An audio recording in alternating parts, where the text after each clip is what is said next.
Bonjour, j'espère que tu te portes bien. C'est avec plaisir que je te retrouve pour partager la parole de Dieu. Aujourd'hui, nous continuons de méditer sur Jean le baptiseur. Nous allons découvrir ensemble deux raisons pour lesquelles les contemporains de Jean se faisaient baptiser. Lisons d'abord Luc chapitre 7 verset 29. Tout le peuple qui a écouté Jean, y compris les publicains, en recevant de lui le baptême, a reconnu que Dieu était juste. La première raison d'être baptisé d'eau est d'avoir reconnu que Dieu est juste. Le baptême de Jean était un baptême de repentance. Cela signifie que le baptisé reconnaissait son péché et changeait d'attitude afin de vivre selon la justice de Dieu. À ceux qui ne changeaient pas d'attitude et qui voulaient recevoir le baptême, il disait « Produisez donc du fruit digne de la repentance ». Pour Jean, le changement de vie était donc essentiel pour recevoir le baptême. La deuxième raison d'être baptisé se trouve aussi dans le texte de ce jour au verset 30.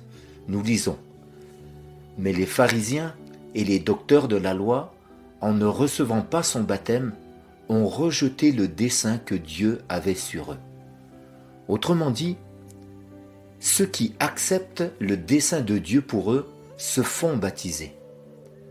Jésus lui-même a accepté le dessein de Dieu le Père pour lui, celui de s'identifier aux hommes en prenant la forme d'un homme. C'est pourquoi Jésus, le seul juste, s'est fait baptiser bien qu'il n'avait pas besoin de repentance. Jésus a répondu à Jean qui refusait de le baptiser « Laisse faire maintenant, car il est convenable que nous accomplissions ainsi tout ce qui est juste. » Et Jean ne lui résista plus. Ainsi, par son baptême, Jésus nous a donné l'exemple d'obéissance au dessein d'amour de Dieu pour nous. Mon ami, Dieu nous donne son pardon et sa force pour changer de vie. Par le baptême, montrons que Dieu est juste et que nous acceptons son dessein d'amour pour nous. Que toute la gloire revienne au Seigneur pour son immense amour. Que Dieu te bénisse. À bientôt.